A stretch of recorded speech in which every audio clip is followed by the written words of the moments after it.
There's so much fog, you can barely see anything. Some is actually leaking out of the machine, and one by one, your goats start slipping, disappearing into the milky nothingness. This can be navigated. The balls leave almost imperceptible disruptions in the fog. Use them to calculate where they hit next. You're down to your last goat, going mostly by sound. Eyes are useless at this point, but that goat is something special. 5 times you snatch him back from the jaws of death. You're in a perfectly balanced system where neither you nor the pal is able to get the upper hand. This could go on forever. -1 because I'm bad at ball games, apparently. Kim, it can be done, just watch. I am. I've seen it before. Played it too. You will eventually make a mistake and then it's all over. No, I'm gonna do this. How, if you can't even see it? The last goat plummets into the fog with almost suicidal glee. There goes nothing, finger boy. Shit. Can I play it again? The machine is dead and silent. It needs serious maintenance before anyone can play again. Ah, fuck. Alright. Alright. Oh well. Still got $4 more, so... That is a shame, though. I wonder if I would have become like a truly complete human being if I won that pinball game. There's got to be something in this game that'll leave me with a sense of lasting fulfillment. And I was pretty certain that pinball was going to be it, but... C'est la vie. A note. NB. The spare key is tied to the bush outside the corner room window. Was there like another way I could have found my way in here? What the fuck? There's a door right there. This pinball is white Diora. The back glass shows a female figure in mourning. Oh. This pinball says Franco-Nigerian. The theme is horses and swords. All these mesmerizing machines, just waiting to be plugged back in and played. I run my finger across the dust of the white Diora machine. Feels like it might jump back to life any moment. The lights illuminating the white-robed woman. What's white Diora? Some kind of inane pinball theme. Probably related to Messina during the DeLorean age. The history themes are the worst. Diora was one of the 3 crown cities of the DeLorean era, on the Muindi Isola, the others being Ria Silvia and Advesperaskit. This theme is all about early airships and beautiful, sad, pearl-laden women. It's quite nice, actually. The lieutenant grimaces looking at the machines. Sounds like you don't enjoy pinball, Kim. No, I love it. I love pinball. Who doesn't love pinball? Let's move on. He doesn't. What about the other one, the Franco-Nigerian ball? You want to play that? No. Alright, then let's move on. What is going to be out here? This small elevator is dimly lit by a bulb that's been glowing for ages. The latticed cage is open, inviting you to step inside. Look in. Smells of nougat and sweat. Your head brushes up against the ceiling. There is a control panel to your right, and just enough room for 2 people to fit in. Oh, is this going to like bypass her locked door? I think this might actually be the way to get to Classier. The maintenance card under the control panel reads, Last maintenance, 10th July, 88. Says the last maintenance was in 88. That it does. I say, let's brave it. This elevator was last maintained in the future? No, it was maintained in 88 of the previous century. That means it's not really that safe, is it? Look on the bright side. If it fails, we will only sustain minor injuries. I'm talking 3, maybe 4 months in the hospital. Maximum 5. It appears his whole enthusiasm is sarcastic. I wonder what it was used for. Seems like a small freight elevator for transporting machinery. For that, it's pretty quaint. He taps on the guttering light bulb. It's golden in the dark. Look at the controls. There are large rectangular buttons, monter, descente, and an international call for emergency assistance. That 3rd one appears to be broken. Oh, jeez. A small steel plaque reads Halter 800.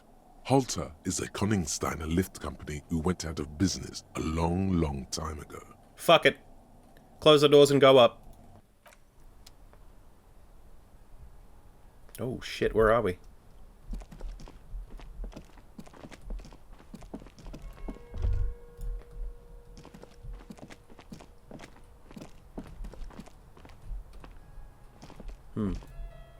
Footsteps. Okay, let's start from the beginning. Start over here. Small windows taped shut with black plastic. I can't see outside. Boxes of tools and replacement parts line the shelves.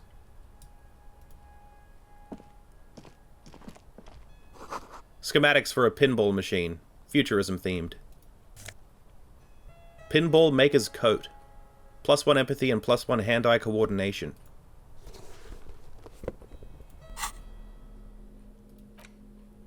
+1 empathy because of M. Knifelock's blues, and +1 hand-eye coordination because it's a pinball maker's coat, I assume. This dusty old coat used to belong to someone called M. Knifelocks. The name is stitched into the silk lining. It smells of moths and ancient engine grease, but it fits me perfectly. A strange, lonely emotion fills me when I tighten the belt around my waist. The welt. You know what? Yeah, let's wear that. Why not? Oh, shit. Yeah, that's pretty clean. That's pretty clean. Uncover the secrets hidden within.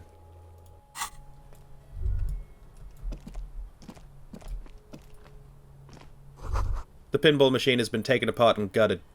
So this is where they brought 40 pinball machines to fix them up. A long time ago. Everything is covered with dust now. The lieutenant looks around the dusty, crowded room, inspecting the tools on the shelf. Looks like they gave up on fixing the pinball machines at some point. At some point, 20 years ago, 15 maybe, before pinball went out of vogue. Yeah, it must have been some kind of pinball workshop. Looks like it. I'm guessing Martinez North 22 used to be a pinball arcade before it became a hostel. There are machines left over. He taps his foot. A creak. Some dust falls off a shelf. Downstairs in the hall, next to the main door. One of them even works. I've seen one of the artists bang away at it. Remember the dice maker? Then that means... Whirling and Rags was once the East Delta Pinball Arcade. This is all left over from that. Ah, yes, as the novelty dice makers said. This has absolutely nothing to do with the case, I'm sure. But I do like a nice little connection. Could this mean the Whirling and Rags really is part of the doomed commercial area? If that's true, then our cafeteria manager is not going to like it. We should tell him what we found up here, omitting that suspicion. Yeah, He does not idea. appear to be the kind of man who likes his establishment to be part of a neighborhood ghost story about bankruptcy. The doomed hostel? Stupid superstition. But still, it would be interesting to see what the cafeteria manager thinks of this. Huh. Yeah, I wonder how Gart will respond. You clearly see footprints in the downy carpet of dust covering the workshop floor. Jackpot. These, unlike everything else here, are new. Let's have a closer look then. Large prints, most likely made by Boots. The size is hard to determine. Sole could be bigger than Vamp. The soles have left a pattern, uniform, horizontal lines. One person has been here. They've gone back and forth. The tips point both ways. This print is unlike one left by a regular worker boot.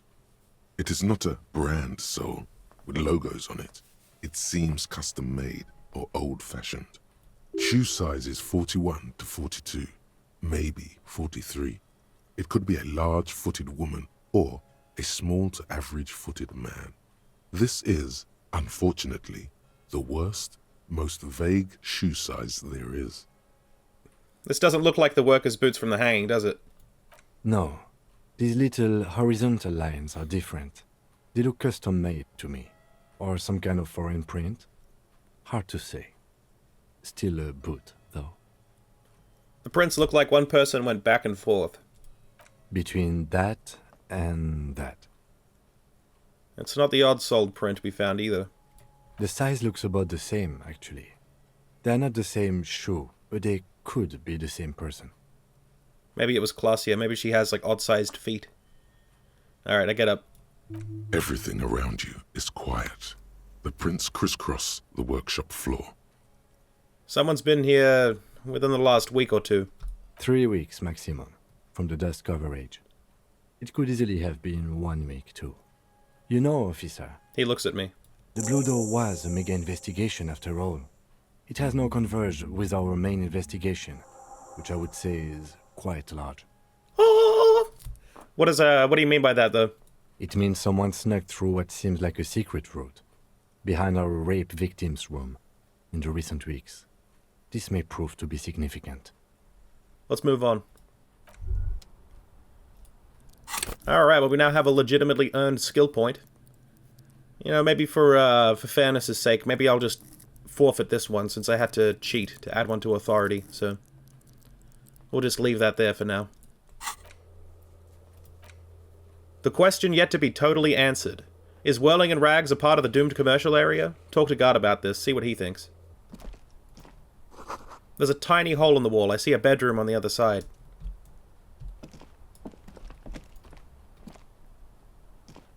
The door is small but heavy looking. It's barred from the inside. So what's on the other side? Unless we've veered off into a folded M dimension, I'm expecting to step out on the roof. We could ask Glacia about this route. See how she reacts?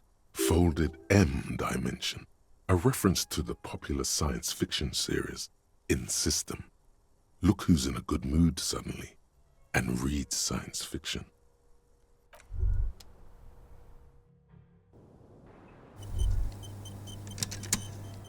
Oh shit, sure enough. Here she is. Wait. What did I just do? Oh, here we go. The smell of cigarette smoke in the air. Astra menthol. Hello, Glacia. Welcome to the roof. The young woman has a cigarette in one hand and a cup of coffee in the other. Her hair is still slick from the shower. Below her silvery jumpsuit, an athletic young body, built long and lean. I'm sorry for the mess down there. The cleaning lady hasn't come by in days. I'm beginning to wonder if she ever will. Nice view you've got here. It's much nicer now. Her eyes wandered north toward the yard. Where the dead body used to hang, clearly visible from the roof, but no longer. Thank you for that, officers.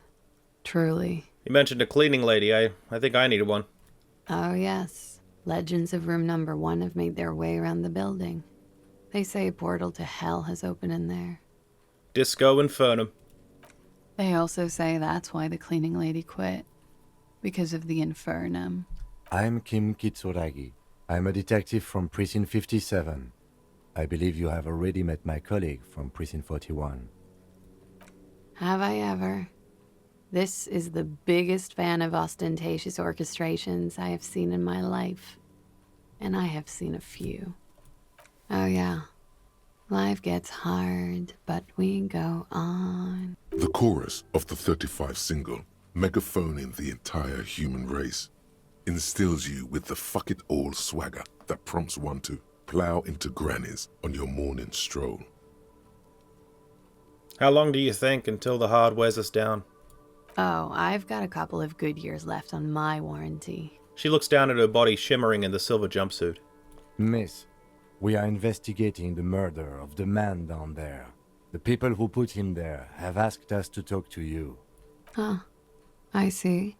She takes a pensive drag of her menthol cigarette. What could she be thinking of? It's hard to say. Her shoulders are relaxed, her eyes on the cigarette. And she knows what this is. She knows she's going to have an uncomfortable conversation. It's like she's disappointed this wasn't about more entertaining matters. What is your name, miss? For the record. Clausier Amandou. Same name that Titus gave you. It sounds Oranese, as does her accent. Her birthmarks also signal Oranje. You don't know why, but Oranese girls tend to come speckled with them. How old are you? I'm 28. She takes a drag. You're from Oranje? Right, sir. Vredefort, Republic of Oranje. I guess you could say I am an Oranese expatriate. What is Oranje? A bad memory, officer.